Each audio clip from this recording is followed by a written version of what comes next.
अस्सलाम वालेकुम एवरीवन, मैं हूं मोहम्मद तलहा। आप लोग देख रहे हैं तलाश फेस एकेडमी। आज क्लास 10 के यूनिट 12 जो कि हमारा तीसरा चैप्टर है इलेक्ट्रोमैग्नेटिक स्पेक्ट्रम, इसके न्यूमेरिकल्स को सॉल्व करने वाले हैं। बेसिकली इस चैप्टर के अंदर जितने भी न्यूमेरिकल्स हैं मैक्सिमम 2 फार्मूले हैं जो यूज़ हो रहे हैं, लेकिन देखते हैं क्या कॉन्सेप्ट है और वन बाय वन सॉल्व करते हैं। Question number 1, electromagnetic radiation having 15.0 micrometer, ठीक है ना, यहाँ पे माइक्रोमीटर लिखा हुआ है। 15.0 micrometer wavelength is classified as infrared radiation. Electromagnetic radiation जिसकी वेवलेंथ जो है तकरीबन 15 माइक्रोमीटर होती है, तो उसको जो है वो क्लासीफाई किया जाता है एज इंफ्रारेड रेडिएशन। अब सवाल ये है कि उसकी फ्रीक्वेंसी कितनी होगी और स्पीड ऑफ लाइट गिवन है। अब मेजॉरिटी क्वेश्चंस के अंदर स्पीड ऑफ लाइट गिवन होगी, बट स्टिल मैं ये कहता हूँ कि आप स्पीड ऑफ लाइट को याद करिए, क्योंकि अगर नहीं भी गिवन हो तो सॉल्व करना तो आना ही चाहिए ना। तो डेटा बनाते हैं। सबसे पहले क्या चीज़ गिवन है? सबसे पहले हमें वेवलेंथ गिवन है। वेवलेंथ जिसे हम लैम्डा से शो करते हैं वो यहाँ पे गिवन है 15 माइक्रोमीटर। याद रखिए कहीं पे भी अगर आपको माइक्रो लिखा हुआ नज़र आए तो माइक्रो का मतलब होता है 10 रेज टू द पावर -6।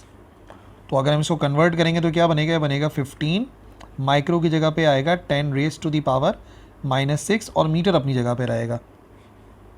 मतलब कि हमने सिर्फ इस माइक्रो की जगह पे 10 रेज टू दी पावर -6 लिख दिया है। ठीक है जी। मालूम हमें क्या करना है? मालूम हमें करना है व्हाट इज़ इट्स फ्रीक्वेंसी, उसकी फ्रीक्वेंसी कितनी होगी, और फ्रीक्वेंसी को हम एफ से शो करते हैं, ये हमें फाइंड करना है। और इसके अलावा हमें स्पीड ऑफ लाइट गिवन है। स्पीड ऑफ लाइट जो कि मैं कह रहा हूँ आपको याद भी रखनी है, वो गिवन है, जिसको हम सी से शो करते हैं, और वो है 3 एक्सपोनेंट 8 मीटर्स पर सेकेंड। इस किस्म के न्यूमेरिकल को सॉल्व करने का एक ही फार्मूला है और हम उसी फार्मूले को फॉलो करते हैं। फार्मूले के मुताबिक वैसा हमने पढ़ा है v बराबर होता है एफ लैम्डा के, लेकिन अगर हम बात करें स्पीड ऑफ इलेक्ट्रोमैग्नेटिक वेव तो बराबर होता है c is equal to F lambda. Basically जो हमारा ये वाला फार्मूला था ना, v is equal to F lambda wavelength वाला, तो v को हम c से रिप्लेस करेंगे क्योंकि स्पीड ऑफ इलेक्ट्रोमैग्नेटिक वेव को हम c से शो करते हैं। बाकी f फ्रीक्वेंसी है और लैम्डा जो है वो वेवलेंथ है। वैल्यूज पुट करते हैं, क्या क्या वैल्यू है। f को पहले चलो रीअरेंज कर लो। f को रीअरेंज करोगे तो ये आ जाएगा c ओवर लैम्डा। c की जगह पे c की value 3 exponent 8 divided by lambda. Lambda की वैल्यू कितनी है? लैम्डा है 15 10 रेज टू दी पावर -6। ठीक है, नंबर्स को अलग सॉल्व करो और एक्सपोनेंट्स को अलग सॉल्व करो। 3 डिवाइड बाय 15 ये आएगा 0.2। एक्सपोनेंट्स को सॉल्व करेंगे, 8 है -6 ऊपर जाके हो जाएगा +6, तो आंसर हमारे पास बनेगा 0.2 10 रेज टू दी पावर 8 + 6 कितना होता है? 14। ठीक है, तो फ्रीक्वेंसी का ये भी आंसर आ सकता है। और अगर हम चाहें तो हम इस डेसिमल को शिफ्ट भी कर सकते हैं। इस डेसिमल को अगर इधर शिफ्ट करेंगे तो पावर में से एक माइनस हो जाएगा और ये बन जाता है 2 एक्सपोनेंट 13 हर्ट्स। ठीक है जी, तो हमारा जो आंसर है जो हमें फाइंड करना था फ्रीक्वेंसी, वो है 2 एक्सपोनेंट 13 हर्ट्स के बराबर। ठीक है जी। Next question number 2, what is the frequency of 193 nanometre. 193 nanometre wavelength है, उसकी फ्रीक्वेंसी हमें मालूम करनी है। और ये वो अल्ट्रावायलेट रेडिएशन है जो कि बेसिकली इस्तेमाल होती है लेज़र आई सर्जरी में। तो लेज़र आई सर्जरी के अंदर इस्तेमाल करते हैं, उससे रिलेटेड ये न्यूमेरिकल है। डेटा बना लेते हैं। डेटा में क्या क्या गिवन है हमारे पास। सबसे पहले तो हमसे कह रहे हैं कि आपने मालूम करनी है फ्रीक्वेंसी, तो हम लिखेंगे डेटा के अंदर फ्रीक्वेंसी, जैसे हम शो करते हैं एफ से, और ये हमें फाइंड करनी है। और इसके अलावा ये जो हमें गिवन है नैनोमीटर यानी कि वेवलेंथ है, बेसिकली ये वेव की लंबाई है, तो हम लिखेंगे यहाँ पर वेव लेंथ। और वेवलेंथ का सिंबल हम क्या इस्तेमाल करते हैं? वेवलेंथ का सिंबल हम इस्तेमाल करते हैं लैम्डा। ये गिवन है हमें 193 नैनोमीटर के बराबर। अब जिस तरीके से मैंने आपको माइक्रो का समझाया है ना, नैनो का मतलब होता है 10 रेज टू दी पावर -9। ठीक है ना, ये एक्सपोनेंट्स वगैरह पढ़े भी जाते हैं 9th क्लास के अंदर, अगर नहीं भी याद हैं तो रिवाइज कर लेना। तो लैम्डा की वैल्यू आ जाएगी 193 और नैनो की जगह पे हम लिखेंगे 10 raise to the power -9 meters. ठीक है ना, ये सारे के सारे अगर आपको प्रीफिक्सेस याद होंगे ना, बहुत आसान हो जाता है काम। अब फिर वही बात हो गई, इस न्यूमेरिकल के अंदर हमें स्पीड ऑफ वेव गिवन नहीं है, या स्पीड ऑफ लाइट हमें गिवन नहीं है, स्पीड ऑफ रेडिएशन गिवन नहीं है, लेकिन याद रखिए वो आपको याद रखनी है। स्पीड ऑफ लाइट या स्पीड ऑफ इलेक्ट्रोमैग्नेटिक रेडिएशन जिसे हम c से शो करते हैं वो होती है 3 एक्सपोनेंट 8 मीटर पर सेकेंड। इसको याद कर लेना है भाई, ठीक है ना। स्पीड ऑफ लाइट है और क्योंकि लाइट खुद एक इलेक्ट्रोमैग्नेटिक वेव है तो बेसिकली ये इलेक्ट्रोमैग्नेटिक वेव की स्पीड होती है। अगेन वही फार्मूला जैसा कि हम जानते हैं, c बराबर होता है एफ लैम्डा के। इस मर्तबा हमें फ्रीक्वेंसी मालूम करनी है, तो फ्रीक्वेंसी किसके बराबर आएगी, फ्रीक्वेंसी आ जाएगी c ओवर लैम्डा, दोनों की वैल्यूज़। c वही है speed of light 3 exponent 8 divided by wavelength इस मर्तबा है 193 10 रेज टू दी पावर -9। तो जब हम फ्रीक्वेंसी को फाइंड करेंगे तो 3 को डिवाइड कराएंगे 193 से, 3 डिवाइड बाय 193 0.0155 आएगा। 10 रेज टू दी पावर, इसकी पावर 8 है, इसकी पावर -9 है, -9 ऊपर जाके +9 हो जाएगी तो ये आ जाएगा 8 + 9, तो ये हो जाएगा 0.0155 10 रेज टू दी पावर कितना हो जाएगा 17। अब वैसे तो ये सही आंसर है लेकिन बुक से मैच करवाने की वजह से बता रहा हूँ कि f बराबर आ जाएगा, ये जो डेसिमल है ना इसको हम शिफ्ट करेंगे, इसको हम 2 प्लेसेस तक शिफ्ट कर सकते हैं, 1 और 2 प्लेसेस शिफ्ट करेंगे तो पावर में से 2 माइनस हो जाएगा, जितनी प्लेसेस शिफ्ट करते हैं पावर माइनस हो जाती है। 1.55 10 रेज टू दी पावर 15 और फ्रीक्वेंसी का यूनिट होता है हर्ट्स। सो फ्रीक्वेंसी मालूम करनी थी उस इलेक्ट्रोमैग्नेटिक वेव की जो कि लेज़र सर्जरी के लिए इस्तेमाल होती है, और इतनी आएगी, जाहिर सी बात है। Question number 3, calculate the wavelength of 100 megahertz radio waves used in MRI unit. जो एमआरआई करते हैं, मैग्नेटिक रेजोनेंस इमेजिंग की जाती है, उसमें बेसिकली रेडियो वेव्स इस्तेमाल की जाती हैं जिनकी फ्रीक्वेंसी इतने मेगाहर्ट्ज होती है, तो हमें वेवलेंथ फाइंड करनी है। तो ज़्यादातर न्यूमेरिकल के अंदर आप यही देखोगे कि वही जो 2 चीज़ें हैं उनमें से एक गिवन होती है, एक मालूम करनी होती है।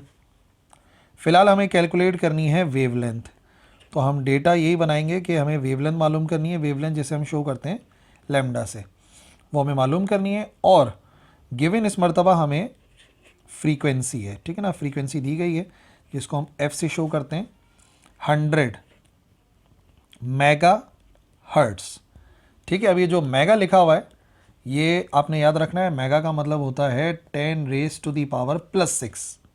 ये सारे के सारे जो है ना प्रीफिक्सेस वो यूज़ हो रहे हैं। सो ये हो जाएगा 100 और मेगा की जगह 10 raise to the power 6, hertz अपनी जगह पे रहेगा। और उसी तरीके से गिवन नहीं है यहाँ पे, लेकिन हमें पता है स्पीड ऑफ रेडियो वेव, अगर रेडियो की बात भी कर रहे हैं, ज़रूरी नहीं है हमेशा लाइट ही लिखो, रेडियो वेव तो c से शो करते हैं और वो है 3 एक्सपोनेंट 8 मीटर पर सेकेंड। डेटा मुकम्मल हो गया, अब आ जाओ सोल्यूशन पे। बेहतरीन किस्म की प्रैक्टिस होनी चाहिए, इतने न्यूमेरिकल हैं इस जैसे ना। फार्मूला क्या है, फार्मूला है c बराबर होता है f लैम्डा के, ठीक है। c बराबर है f लैम्डा, लैम्डा की वैल्यू अलग करो, इस मरतबा c से जाकर डिवाइड हो जाएगा f। तो speed of light 3 exponent 8 divided by f की वैल्यू, f है 100 10 रेज टू दी पावर 6। अब वही बात है 3 डिवाइड बाय 100 कराएंगे, 3 को डिवाइड बाय 100 कराएंगे और यहाँ पे क्या सॉल्व करेंगे, 3 डिवाइड बाय 100 कितना आना चाहिए 0.03, और 10 रेज टू दी पावर ये है ना 8, और 8 ऑलरेडी लिखा हुआ था, प्लस का 6 ऊपर जाके -6 हो जाएगा, 0.03 10 raise to the power 2, 10 power 2 का मतलब होता है 100, तो 0.03 मल्टीप्लाई बाय 100 ये आंसर आ जाएगा 3। और वेवलेंथ है, वेवलेंथ का यूनिट मीटर होता है। ये मैं अलग करके इसी वजह से समझा रहा हूँ क्योंकि पेपर में साइंटिफिक कैलकुलेटर कोई अलाउ नहीं होता, आप ले जाओ वो एक अलग बात है, लेकिन आपको इसकी प्रैक्टिस बिना साइंटिफिक कैलकुलेटर के ही करनी पड़ेगी, ठीक है जी। क्वेश्चन नंबर 4 थोड़ा सा डिफरेंट क्वेश्चन है इस मरतबा। The distance from earth to sun, earth से लेके सन तक का जो डिस्टेंस है वो गिवन है 1.49 10 raise to the power 11 metres. तो how long a radio pulse radiated from the sun takes to reach on the earth, जो रेडियो वेव निकली है सन से वो अर्थ तक पहुंचने में कितनी देर लेगी, ये हमें मालूम करना है।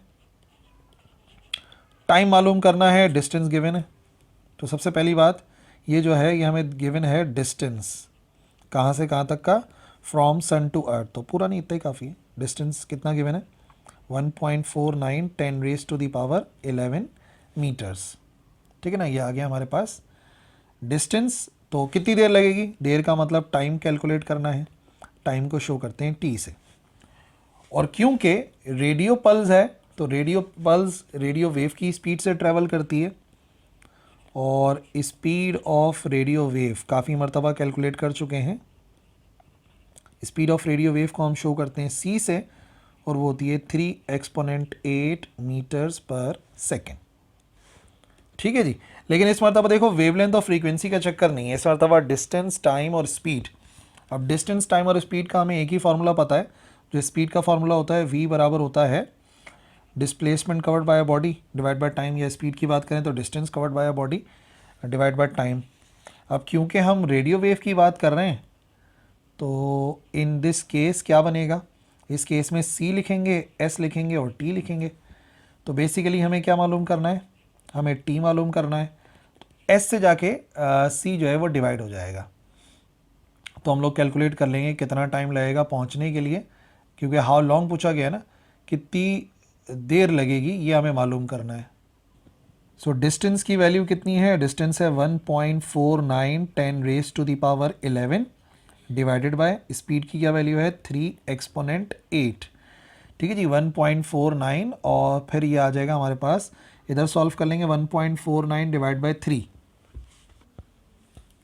0.4966 और 10 रेज टू दी पावर कितना बनेगा 11 माइनस 8। 11 माइनस 8 कितना हो गया, 11 में से 8 माइनस कर दीजिए 3 आ जाएगा। 0.4966 10 रेज टू दी पावर 3। ठीक है जी। अब बेहतर ये है कि हम इसको जो है वो कन्वर्ट कर लें, एक्सपोनेंट को ख़त्म कर दें। एक्सपोनेंट 3 का मतलब क्या होता है, एक्सपोनेंट 3 का मतलब होता है 1000। तो बेसिकली इस वैल्यू को मल्टीप्लाई करा देते हैं 1000 से। तो जैसे ही हम मल्टीप्लाई कराएंगे 1000 से हमें एग्जैक्ट आंसर मिल जाएगा। कितना टाइम लगा, t बराबर आएगा 496.6 सेकेंड्स। ठीक है, यानी कि जो रेडियो पल्स है उसको सन से अर्थ तक पहुंचने में इतना टाइम लगेगा। और अगर आप इसको कैलकुलेट करोगे ना, तो मैं आपको बताऊं जो भी रेडियो वेव है उसको सन से अर्थ तक पहुंचने में 8 मिनट 22 सेकेंड लगते हैं। ठीक है ना, रोशनी को पहुंचने में भी इतना ही टाइम लगता है। कन्वर्ट नहीं करना, लेकिन एक समझाने के लिए बता रहा हूँ। Question number 5, distances in space. Space के अंदर जो डिस्टेंस वगैरह मेजर किए जाते हैं वो लाइट ईयर्स में किए जाते हैं। Light year is the unit, astrophysics के अंदर बहुत ज़्यादा इस्तेमाल किया जाता है। The distance light travels in 1 year. और इसका मतलब क्या होता है, इसका मतलब है कि लाइट कितना फासला तय करती है 1 साल के अंदर, ये वो डिस्टेंस है। So find the distance in kilometre in a light year. Okay, वो डिस्टेंस कितना है, लाइट ईयर कितना लंबा डिस्टेंस होता है उसको फाइंड करना है इन किलोमीटर्स। तो पहली बात हमें क्या चीज़ गिवन है, हमें टाइम गिवन है। टाइम t के बराबर है और वो 1 ईयर का गिवन है, 1 साल है ना। वो फासला जो रोशनी तय करती है 1 साल में उसे कहते हैं लाइट ईयर। तो जाहिर सी बात है टाइम हमें 1 ईयर गिवन है। इसको कन्वर्ट कर लेते हैं पहले ना। 1 ईयर को कैसे कन्वर्ट करेंगे, सबसे पहली बात 1 ईयर से जाना पड़ेगा डेज में। तो 1 साल में होते हैं एग्जैक्टली 365.25 डेज। 365 से थोड़ा सा एक्स्ट्रा टाइम होता है, हालांकि उस एक्स्ट्रा टाइम को हम लोग बाद में कंपनसेट करते हैं। फरवरी में जो लीप ईयर के अंदर एक एक्स्ट्रा दिन ऐड करते हैं ना, वो 0.25 की वजह से करते हैं, क्योंकि 4 साल गुजरने के बाद 0.25 0.25 0.25 0.25 1 के बराबर होता है। तो बेसिकली साल का मतलब क्या होता है, साल का मतलब होता है कि अर्थ सन के अराउंड अपना एक रोटेशन मुकम्मल करे। तो वो कवर करती है 365.25 डेज में, कुछ एक्स्ट्रा टाइम लगता है 365 के अलावा। तो बेहतर है कि आप 365.25 से ही सॉल्व करो। मल्टीप्लाई बाय ईयर से चले गए डेज में, हर दिन में कितने घंटे 24 घंटे, हर घंटे में कितने मिनट 60 मिनट, और हर मिनट में कितने सेकंड 60 सेकंड। सबसे पहले ये ईयर्स था, ईयर से गए डेज में, डेज से गए आवर्स में, आवर्स से गए मिनट्स में, और मिनट से गए सेकंड में। तो हमें टोटल टाइम मिल जाएगा कि 1 साल के अंदर कितने सेकंड होते हैं। तो एग्जैक्टली देखा जाए तो 3153600 एक्सपोनेंट में भी कर सकते हो, इतने सेकंड होते हैं। ये आ गया टाइम। और स्पीड का हमें पता है, स्पीड ऑफ लाइट को हम किससे शो कर रहे हैं, स्पीड ऑफ लाइट को हम c से शो कर रहे हैं। वो होती है 3 एक्सपोनेंट 8 मीटर्स पर सेकेंड। ठीक है जी। मालूम हमें डिस्टेंस करना है कि रोशनी एक साल में कितना फासला तय करती है, और वो भी हमें किलोमीटर्स में नापना है। ठीक है जी। तो वही वाला फॉर्मूला जो इससे पहले हम लोगों ने यूज़ करा, c बराबर होता है s/t के, और हमें इस मरतबा s मालूम करना है। s बराबर आएगा c मल्टीप्लाई बाई t के। So speed of light 3 exponent 8 into, और ये हमारे पास टाइम कितना है, टाइम है हमारे पास 3153600। इसको मल्टीप्लाई करा दो आपस में, नंबर्स को मल्टीप्लाई करा लो, फिर नंबर्स के बाद इसको मल्टीप्लाई करा लो, बेसिकली आंसर आ जाएगा s is equal to, convert करने के बाद बता रहा हूँ, थोड़ा सा आप भी काम करो, 9.45 10⁻15 मीटर्स। एक्सपोनेंट को चेंज भी आ सकती है, एक्सपोनेंट से परेशान नहीं होना। ये आंसर आ गया मीटर्स में, बट हमसे क्वेश्चन मीटर्स में नहीं पूछा गया, हमसे क्वेश्चन पूछा गया है किलोमीटर में। तो जैसे कि हम जानते हैं 1 किलोमीटर के अंदर होते हैं 1000 मीटर्स। तो हमें इसको क्या करना पड़ेगा, हमें इस वैल्यू को डिवाइड करना पड़ेगा। छोटे से बड़े यूनिट में जा रहे हैं, बड़े यूनिट में जाने के लिए डिवाइड करना पड़ता है।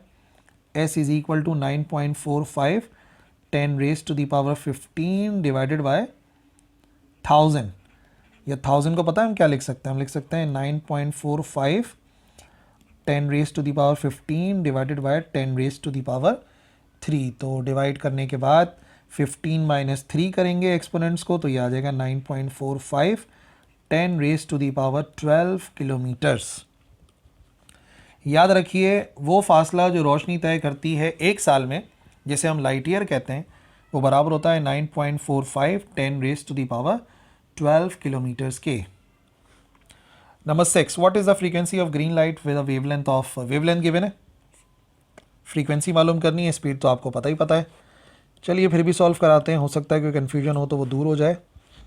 फ्रीक्वेंसी मालूम करनी है,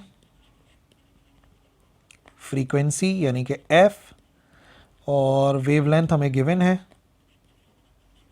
वेवलेंथ यानी कि लैम्डा हमें गिवन है 5.5 10⁻7 मीटर्स, और स्पीड ऑफ लाइट तो अब रट जानी चाहिए।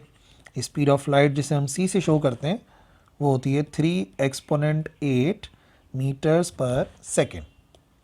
फिर से वही वेवलेंथ और फ्रीक्वेंसी की बात होने लगी, तो एक ही फार्मूला बचता है, c बराबर होता है f लैम्डा के, तो f बराबर होगा c ओवर लैम्डा के। c को लैम्डा से डिवाइड करना है, c की value 3 exponent 8 divided by lambda की वैल्यू 5.5 10⁻7। सो फ्रीक्वेंसी के लिए दोनों को डिवाइड कराना है, डिवाइड करा के आंसर आ जाएगा, वही एक्सपोनेंट कन्वर्ट कर लेना, 3 डिवाइड बाय 5.5 कुछ पॉइंट में आएगा, और ये हो जाएगा कितना, फिर एक्सपोनेंट कन्वर्ट करके 5.45 हर्ट्स। साइंटिफिक कैलकुलेटर से तो डायरेक्ट आंसर आ जाएगा, बाकी अगर आप सॉल्व करोगे सिंपल से तो 3 डिवाइड बाय 5.5 ये आ जाएगा 0.545, और 10⁻8 माइनस 7 10⁻1 होगा, इसको इससे मल्टीप्लाई करके डायरेक्ट ये आंसर आ जाएगा 5.45 हर्ट्स।